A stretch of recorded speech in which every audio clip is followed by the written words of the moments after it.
ذرا یہ فضائل درود شریف صفحہ نمبر 30 پہ اور پھر 31 پہ میں ایک چیز عرض کرتا ہوں.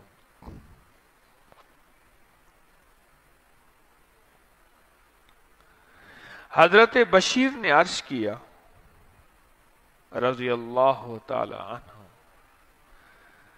یا رسول اللہ صلی اللہ علیہ وسلم.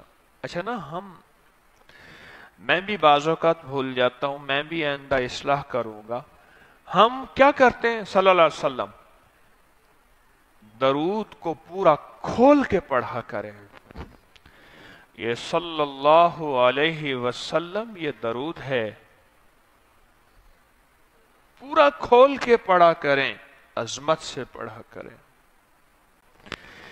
تو فضائل درود شریف کے صفحہ نمبر 31 میں پڑھ رہا ہوں. حضرت بشیر نے عرض کیا، یا رسول اللہ صلی اللہ علیہ وسلم، اللہ جل شانہ نے ہمیں درود پڑھنے کا حکم دیا ہے، پس ارشاد فرمائیے کہ کس طرح آپ پر درود پڑھا کریں. خود اللہ کے حبیب سے پوچھ رہے. کون؟ غلامان مصطفیٰ، صحابہ رسول، کہ آقا ہم پھر آپ پہ درود کس طرح پڑھا کریں. جو اللہ نے بھی حکم فرمایا ہے کہ یا ایھا الذین آمنوا صلوا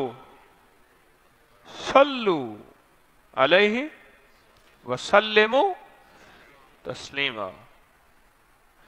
اب سنیے ذرا غور سے، سنیے ذرا غور سے. حضور نے سکوت فرمایا، آپ نے خاموشی فرمایا، یہاں تک کہ ہم تمنا کرنے لگے کہ وہ شخص سوال ہی نہ کرتا. حضور اتنا خاموش ہو گئے آقا کہ یہاں تک کہ ہم تمنا کرنے لگے کہ شاید اس نے کوئی غلط سوال کیا یا کیا کیا، ہم سوال ہی نہ کرتے. پھر حضور نے ارشاد فرمایا، پھر حضور نے، اب میری طرف دیکھیں ذرا غور سے، وہ درود پاک پڑھ رہا ہوں. پھر حضور نے ارشاد فرمایا کہا کرو اللہم صلی علی محمد وعلی آل محمد. اور اس کو یوں بھی پڑھ سکتے ہیں، اللہم صلی علی محمد وآل محمد. میں یہ درود پاک پڑھا کروں.